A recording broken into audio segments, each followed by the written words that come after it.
Salut tout le monde, j'espère que vous allez bien et bienvenue dans cette nouvelle vidéo. Donc aujourd'hui, je vais vous partager 7 leçons qui m'ont aidé à devenir millionnaire. Quand je me suis lancé en trading et en business, il y a déjà plus que 9 ans aujourd'hui, j'étais littéralement pauvre, je ne viens pas d'une famille riche, il n'y a personne qui m'a rien donné. Tout le succès que j'ai aujourd'hui, je l'ai bâti par moi-même et avec les bonnes compétences et surtout les leçons que je vais vous partager aujourd'hui, eh bien c'est ça qui m'a permis de me rendre dans une situation où j'ai la liberté financière, je peux voyager, j'ai mes voitures de rêve, bref, j'ai la vie que j'ai tout le temps voulu avoir. Et aujourd'hui, eh bien, je vais vous partager des aspects qui m'ont énormément aidé et surtout que vous allez être capable d'implémenter dans votre vie dès la fin de cette vidéo. Donc, guys, j'espère que vous êtes excités pour la vidéo d'aujourd'hui. Si oui, mettez-y un like. C'est quelque chose qui va tout simplement mettre la vidéo de l'avant. Donc, si vous trouvez qu'il y a de la valeur dans le contenu qu'on fait, j'apprécierais beaucoup et assurez-vous également d'être abonné à la chaîne si ce n'est pas déjà fait. Donc, la première leçon que je vais vous partager va peut-être vous sembler un peu brutale et peut-être même exagérée,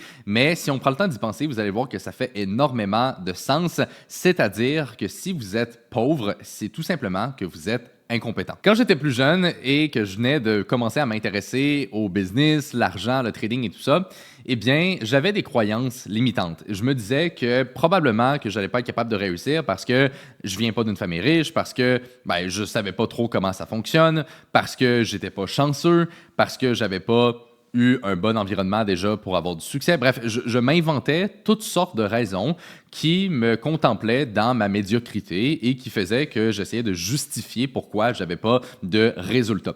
Et par la suite, quand j'ai commencé à apprendre comment trader, quand j'ai rencontré mes mentors et quand j'ai commencé à faire du développement personnel et changer un peu ma vision des choses, c'est là que je me suis rendu compte que non, la raison pourquoi quelqu'un n'a pas d'argent, c'est tout simplement parce que cette personne-là est incompétente. Et quand on dit incompétent, c'est littéralement dans le sens du terme, c'est-à-dire que la personne n'a pas les compétences pour générer beaucoup d'argent. Pensez-y, quelqu'un par exemple qui travaille au sein d'une entreprise et qui a un poste, disons, plus dans le bas de la pyramide versus la personne qui dirige les opérations. Fondamentalement, ces personnes-là sont les mêmes, c'est-à-dire que c'est deux êtres humains, deux personnes qui n'ont pas de problèmes psychologiques, qui ont un environnement plutôt similaire. La seule différence vraiment entre ces deux personnes-là, c'est les compétences. La personne qui a l'emploi dans le bas de la pyramide probablement fait juste quelques tâches, disons, plutôt simples que la majorité des gens seraient capables d'apprendre. Tandis que le directeur, la personne qui gère la business, qui engage les employés, qui s'assure que tout fonctionne parfaitement entre les différents départements, eh bien cette personne-là n'est pas forcément talentueuse, n'est pas forcément chanceuse ou quoi que ce soit. Elle a juste des compétences différentes et surtout des compétences en fait qui lui permettent de gagner plus d'argent que l'autre personne. Et lorsqu'on réalise à quel point c'est vrai et à quel point ça s'applique dans n'importe quel domaine, eh bien, ça va changer notre vision des choses sur qu'est-ce qu'on doit faire pour réussir. Et au lieu de constamment trouver des raisons pourquoi nous, on est différents et pourquoi, en étant un flocon de neige et qu'on est unique et que nous, on ne peut pas avoir du succès, au lieu de penser des choses ridicules comme ça, eh bien, ça va changer notre état d'esprit et ça va nous permettre de réaliser que non, on peut réussir. Il faut juste apprendre les compétences nécessaires pour y arriver. Prenez quelqu'un qui n'a aucun succès et quelqu'un qui gagne énormément d'argent. Du moment que ces deux personnes-là sont en santé et qui ont un cerveau qui fonctionne normalement, eh bien, la seule différence, c'est que la personne qui a du succès a des compétences que l'autre personne n'a pas. Et ça, c'est une vérité fondamentale qu'il faut accepter et qu'il faut vivre en fonction de ça. Parce que lorsqu'on accepte cette réalité, eh bien, c'est là qu'on va commencer à se dire, OK, eh bien, c'est quoi les compétences que les personnes qui ont de l'argent ont? Qu'est-ce que ces personnes-là savent faire que moi, je ne sais pas faire? Et lorsqu'on est capable de tracer cette différence-là entre les deux côtés, eh bien, c'est là qu'on va être capable de se dire, OK, il y a telle chose que je dois apprendre et ça va m'aider à générer de plus en plus d'argent. Et là, vous allez être capable de vous concentrer là-dessus parce que vous avez une vision qui vous permet d'apprendre et de vous améliorer parce que vous comprenez la réalité du fait que c'est juste une question de compétence, c'est pas une question de chance, c'est pas une question de talent, c'est une question de compétences. Et ça, c'est la base de tout. Et la même réalité, soit dit en passant, s'applique dans le monde du trading. La plupart des gens qui écoutent cette vidéo-là en ce moment, j'imagine que vous vous intéressez également au trading parce que c'est de ça qu'on parle principalement sur cette chaîne. Et donc, si on regarde un trader qui n'est pas rentable versus un trader qui fait des millions, c'est une question de compétences. On a accès au même marché, on a accès aux mêmes ordinateurs, potentiellement à la même information si on se forme de la bonne façon. Bref, il n'y a aucune différence fondamentale entre ces deux personnes-là autre que les compétences. Et si vous êtes capable d'accepter cette réalité, vous allez déjà être dans un meilleur mindset qui va vous permettre d'apprendre réellement qu'est-ce qu'il faut faire pour gagner beaucoup d'argent et c'est quelque chose qui va ultimement vous aider à réussir. Leçon numéro 2, arrêtez de vous trouver des excuses. C'est un point que je vois tellement souvent quand je parle à, par exemple, quelqu'un qui aimerait réussir mais qui n'a pas encore de succès. Souvent, un aspect qui revient, c'est des excuses. Ah, moi, je peux pas réussir parce qu'il y a telle affaire, parce que j'ai telle situation, parce que j'ai pas eu de chance, parce que ci, parce que ça. Puis au final, 99% du temps, c'est tout simplement des excuses. Et je le sais parce que j'ai passé par là aussi. Avant d'avoir du succès, je me trouvais littéralement toutes les excuses possibles pour justifier pourquoi je n'avais pas encore des résultats. Alors que la réalité, c'est probablement juste parce que, eh bien, on met pas assez d'efforts, on n'a pas encore développé les bonnes compétences qu'il faut. Et c'est tout, OK? C'est rien de si compliqué. Mais si vous n'êtes pas capable d'accepter cette réalité et de constamment trouver des excuses pour justifier pourquoi vous n'avez pas de résultats au lieu de faire ce qu'il faut pour en avoir, eh bien, on n'aura jamais aucun succès avec ça. Et ça, c'est la base de tout. Et je pense que d'être honnête envers soi-même, c'est un aspect qui est très important. Si en ce moment, vous n'avez pas beaucoup d'argent et que ça fait, par exemple, des années que vous travaillez, il y a forcément quelque chose que vous faites mal. OK? C'est aussi simple que ça. Je veux dire, faire de l'argent, c'est purement des mathématiques. Okay? Vous avez des dépenses, vous avez un revenu. Si votre revenu est plus élevé que les dépenses, c'est comme ça qu'on est capable de mettre de l'argent de côté, d'accumuler de plus en plus donc, de capital. Et par la suite, on développe les compétences nécessaires pour faire fructifier ce capital. Fondamentalement, c'est vraiment juste ça. Et donc, si en ce moment, vous n'êtes pas dans la situation dans laquelle vous voulez, faites juste vous regarder vous-même, soyez honnête par rapport à qu'est-ce que vous faites de pas correct et mettez les choses en place pour changer ça. Concrètement, c'est vraiment rien de plus compliqué, mais encore une fois, si quelqu'un n'est pas capable de s'avouer ça à soi-même et trouve tout le temps des excuses externes de pourquoi la personne ne réussit pas, eh bien, malheureusement, cette personne-là n'aura jamais de succès. Donc, il faut changer son état d'esprit et juste être honnête envers soi-même. C'est vraiment la base de tout. La troisième leçon que j'ai appris dans mon parcours qui m'a énormément aidé à devenir quelqu'un de productif, c'est le fait d'être organisé. Évidemment, quand on dit ça, ça sonne extrêmement simple. Ah oui, on le sait, c'est important d'être organisé, mais est-ce que vous le faites vraiment? C'est ça la question. Parce que moi, personnellement, ça fait des années et des années que littéralement, chaque journée est planifiée à la lettre. Je savais aujourd'hui que j'allais enregistrer cette vidéo. Et je sais après ça qu'est-ce que je vais faire. Je sais c'est quoi mes rendez-vous. Je sais c'est quoi que je vais faire demain. Je sais c'est quoi que je vais faire après-demain. Bref, je sais toujours plusieurs journées à l'avance qu'est-ce que je vais faire, à quel moment et surtout pourquoi je vais faire cette tâche-là et pourquoi ça va m'aider à avancer. Et cette organisation-là, un peu à l'extrême, eh bien, c'est ça souvent qui me permet d'être extrêmement productif dans ce que je fais. Et il faut comprendre le sens du terme productif. La productivité, c'est tout simplement le fait d'avoir le plus de résultats possible en mettant le moins d'efforts. Et donc, lorsqu'on est organisé, eh bien, on commence sa journée avec un état d'esprit de juste accomplir les tâches qu'on a devant nous et non de se demander qu'est-ce qu'on doit faire pour réussir. Et c'est là la nuance. C'est-à-dire que si vous vous levez le matin et que vous ne savez pas trop exactement comment votre journée va se placer, comment voulez-vous vraiment être productif et dédier du temps à ce qui est important? C'est sûr que vous allez, à un moment donné, vous perdre, vous allez scroller sur les réseaux sociaux, vous allez faire une tâche qui finalement n'est pas si importante que ça et vous allez mettre de côté qu'est-ce qui est vraiment important parce que souvent, c'est ça qui demande le plus de travail puis le plus d'efforts à accomplir. Tandis que si on est organisé, et qu'on a une liste de tâches à faire avec même un deadline, c'est-à-dire un temps précis où ce que cette tâche-là doit être complétée, eh bien, on n'a pas le choix, il faut le faire parce que c'est écrit devant nous, OK? Et on ne veut pas être la personne qui se dit, OK, moi, je fais les choses, mais que finalement, on ne le fait pas, OK? Fait que c'est super important d'être organisé. C'est vraiment, selon moi, l'un des points les plus importants pour réussir. J'ai jamais rencontré quelqu'un qui a énormément de succès qui est désorganisé. Je ne l'ai jamais vu. Peut-être que ça existe, peut-être qu'il y a certaines exceptions, mais chaque personne que je connais, que ce soit des amis, que ce soit des mentors, c'est tout le temps des personnes extrêmement organisées. parce que c'est ce qui nous aide donc à être le plus productif possible. Et au final, la productivité, c'est ça qui nous donne un avantage. C'est-à-dire que si la plupart des gens mettent, par exemple, une journée à faire une tâche et que nous, on est capable de la faire en 1 heure, eh bien, on est beaucoup plus productif que la majorité des gens et on est capable d'avancer beaucoup plus vite. Et ça a été l'une des clés de pourquoi j'ai réussi à devenir millionnaire dans ma début vingtaine, alors que je viens littéralement de rien du tout. C'est parce que je suis extrêmement productif. Je suis capable d'avancer beaucoup plus rapidement que la plupart des gens. Et ça, c'est une compétence.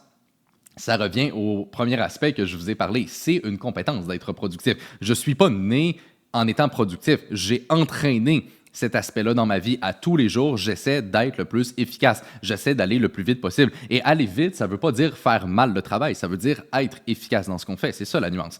Et lorsqu'on est capable d'entraîner ce côté-là et de devenir donc plus efficace et que, par exemple, 1 semaine, on accomplit ce que la plupart des gens vont faire en 1 mois, eh bien, imaginez tout le temps qu'on gagne. Et c'est pas vraiment qu'on gagne du temps. C'est plus qu'on utilise notre temps de façon beaucoup plus efficace. Et ça, c'est ce qui fait l'une des plus grandes différences selon moi. Et la base de la productivité, c'est l'organisation. Tout simplement. Leçon numéro 4, il faut couper toutes les distractions. On vit dans une société, malheureusement, aujourd'hui, où on n'a jamais eu autant de distractions. Et évidemment, l'aspect le plus négatif, eh bien, c'est tout ce qui va toucher au téléphone, les réseaux sociaux, etc. Okay? La plupart des gens vont perdre facilement 1, 2, 3, peut-être 4 heures par jour à faire pas grand-chose de productif en étant sur les réseaux sociaux.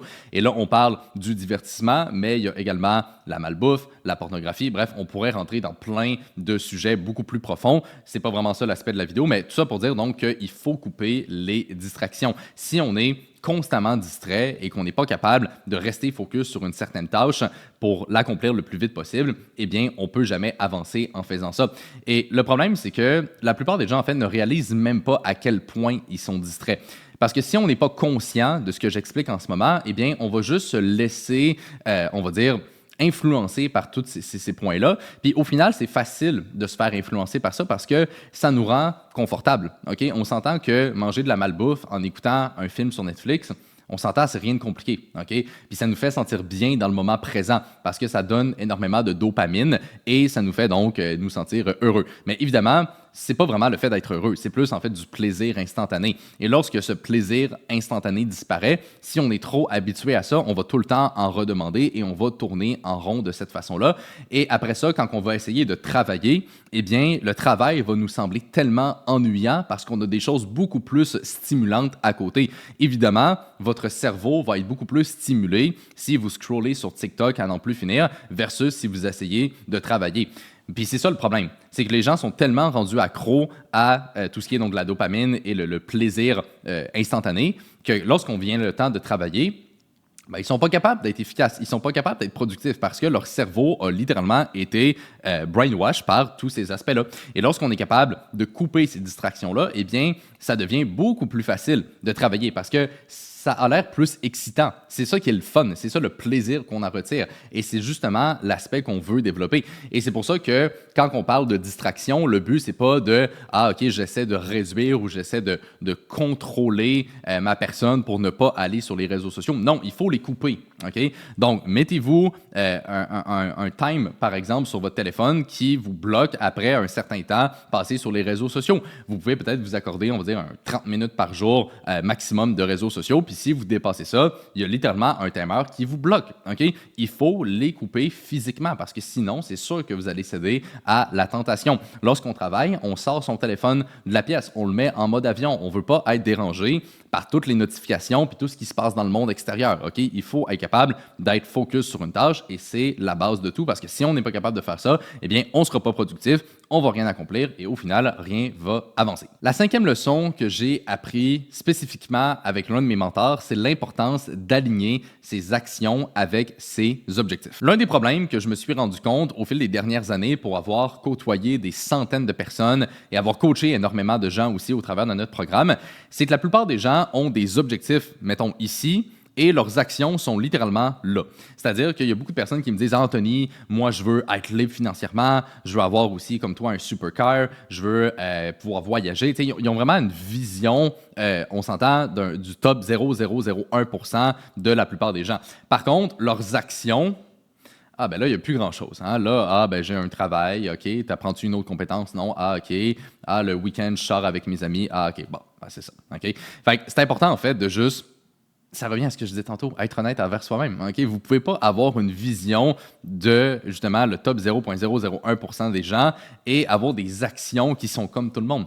Puis c'est vraiment rien en passant de péjoratif ou de négatif envers les personnes qui vivent comme ça. Je veux dire, si quelqu'un est vraiment heureux comme ça, tant mieux. Puis au final, ça ne change absolument rien pour moi. Mais le point, c'est que si vous écoutez cette vidéo-là en ce moment, probablement que vous avez plus d'ambition que la moyenne, ou du moins, je vous le souhaite. Et si vous avez ça, eh bien, il faut que vos actions matchent les objectifs que vous avez. Et il faut juste donc être honnête par rapport à ça. Donc, si en ce moment, vous ne faites rien de particulier qui pourrait vous amener à ce point-là, eh bien, c'est certain que ça ne fonctionnera pas. Puis c'est certain que vous n'allez jamais réussir. Il y a beaucoup de gens, j'ai l'impression, qui ne réalisent pas le fait que si réellement vous ne mettez pas les choses en place pour y arriver, vous n'allez jamais y arriver. OK? Le succès n'est pas inévitable. OK? Le succès peut vous éviter. Et il va vous éviter si vous ne faites pas ce qu'il faut faire pour l'avoir, tout simplement. Et lorsqu'on est capable de réaliser cet aspect-là, puis de juste s'avouer à soi-même que, OK, si je veux faire partie du top 1%, eh bien, je dois être meilleur que 99% des gens. Donc, regardez votre situation en ce moment, regardez les actions que vous avez, la routine que vous avez à tous les jours, et posez-vous la question, est-ce que vous êtes vraiment meilleur? Est-ce que vous en faites vraiment plus que 99% des gens? Et si la réponse est non, eh bien, admettez-le premièrement et faites les choses différemment. C'est ça le point. OK? Mais donc, c'est super important de tout simplement avoir cette vision-là parce que lorsqu'on a ça, eh bien, c'est là qu'on peut se dire, OK, ben, si je veux vraiment atteindre ce palier-là, il faut que j'en fasse plus sur tel aspect que la plupart des gens. Et si je fais ça pendant suffisamment de temps, c'est comme ça que je vais être capable de me rendre au niveau où ce que je veux être. Puis au final, il n'y a pas de secret. C'est du travail, c'est des efforts, c'est des sacrifices. OK? Il y a beaucoup de gens qui voient la vie que j'ai aujourd'hui, mais ils ne voient pas les 9 dernières années où ce que littéralement, c'était ma seule et unique priorité. J'ai manqué énormément de sorties, j'ai fait beaucoup de sacrifices dans ma vie, je me suis coupé de pas mal tous les plaisirs instantanés pendant des années et des années. Puis évidemment que ça sonne pas le fun dit comme ça, mais justement, c'est ça le point, c'est que si vous optimisez pour le fun et le confort dans le moment présent, ben, vous n'allez jamais avoir le besoin ou le sentiment d'urgence de « OK, je dois changer puis je dois mettre des nouvelles choses en place. » Fait il faut faire justement ce lien entre les deux côtés et se dire « OK, ben, si je suis ici en ce moment, il faut que je coupe telle chose qui va m'amener à me dire « OK, je veux avoir un plus haut succès. » Parce que sinon, si vous êtes trop confortable dans votre situation puis qu'il n'y a rien qui vous pousse vraiment à réussir à un haut niveau, eh bien, ultimement, vous n'allez pas vraiment le faire parce que vous allez trop vous sentir confortable dans la situation que vous avez en ce moment. Donc, il faut juste réussir à changer ça pour être capable de développer justement la vision qui va nous amener plus loin. La 6e leçon, qui est tout le temps un peu controversée quand j'en parle à des personnes, c'est le fait de vouloir devenir riche rapidement, mais pas trop. Puis ce que je veux dire par rapport à ça, c'est qu'il y a beaucoup de gens, j'ai l'impression, qui sont dans l'un des deux extrêmes de vouloir devenir riche vite ou prendre leur temps. Et ce que je veux dire, c'est que souvent, quand les gens m'écrivent et qu'ils me disent « Ah, Anthony, moi aussi, j'aimerais ça trader, j'aimerais ça devenir riche, etc. » Il y a deux types de personnes souvent. C'est soit que la personne est vraiment impatiente puis elle dit « Ah, Anthony, moi, j'aimerais ça dans un mois trader à temps plein, avoir ma Lambo et tout ça. » Donc là, ces personnes-là, ben, clairement, ils font juste se mentir à eux-mêmes puis ils pensent que ça va se faire en claquant des doigts alors que non, ça reste du travail puis il faut quand même mettre du temps, des efforts puis ça va pas se faire en seulement un mois. OK? Donc ça, c'est l'un des extrêmes du spectre. Et l'autre extrême du spectre, c'est des gens qui se disent « Ah, moi j'ai le temps, je suis pas pressé, ça va prendre le temps qu'il faut, blablabla. » Ça, c'est des belles façons de juste être lâche et de se mentir à soi-même. Okay? Et le problème souvent, c'est que les gens sont vraiment dans l'un des deux extrêmes. Mais la mentalité, personnellement, que j'ai développée et que j'avais appris avec un de mes mentors aussi, c'est de se dire « Il faut que sur du court terme, j'aie un sentiment d'urgence. » C'est-à-dire que quand je me lève le matin, il faut que je veuille réussir vite, OK? C'est ça qui va me pousser à mettre beaucoup d'actions en place et à avancer rapidement vers mes objectifs. Fait que d'un côté, j'ai un sentiment d'urgence qui me dit il faut que je réussisse rapidement. Mais de l'autre côté, en même temps d'avoir ce premier aspect-là, je me dis aussi c'est normal que ça prenne du temps. Si c'était facile, tout le monde le ferait. Fait qu'il faut avoir les deux en même temps. Mais le problème donc, c'est que les gens souvent ont soit un des deux et il n'y a aucune relation entre les deux aspects. Mais il faut avoir un sentiment d'urgence sur du court terme. C'est ça qui nous pousse à mettre des actions massives en place pour réussir. Et il faut avoir la patience sur du long terme et comprendre le fait que ça ne viendra pas du jour au lendemain. Et lorsqu'on est capable de prendre les deux extrêmes et de les mettre en relation, c'est comme ça qu'on est capable justement d'avoir un mindset qui est beaucoup plus efficace. C'est vraiment l'un des points qui m'a le plus aidé à réussir. La 7e et dernière leçon que je vais vous partager aujourd'hui va peut-être en choquer quelques-uns, mais c'est fondamentalement ce que je pense réellement. C'est-à-dire que devenir riche, c'est facile. Et ce que je veux dire par rapport à ça, c'est que regardez votre compétition, regardez les gens autour de vous. La plupart des gens aujourd'hui, ils ne sont pas disciplinés, ils sont lâches, ils n'ont pas d'organisation, ils n'ont aucune compétence pour vraiment faire beaucoup d'argent. Si on est honnête et qu'on regarde l'intensité que la plupart des gens mettent dans leur succès, on est peut-être à 20% de leur potentiel. Fait que si vous êtes capable de réellement donner votre 100%, d'être hyper intense dans ce que vous faites, pendant seulement même quelques mois, quelques années, ça peut littéralement changer votre vie à 100%. Parce que lorsqu'on regarde la compétition, eh bien, on se dit, waouh, la plupart des gens n'ont pas vraiment ce qu'il faut pour réussir. La plupart des gens sont beaucoup trop confortables. Comme je dis, ils n'ont aucune compétence, ils se trouvent des excuses. Bref, tous les points que j'ai listés aujourd'hui, la grande majorité des gens n'ont pas ces aspects-là. Et donc, si vous êtes capable de développer ces points-là, eh bien, devenir riche, ça ne sera pas si difficile que ça parce que vous allez être meilleur que la plupart des gens.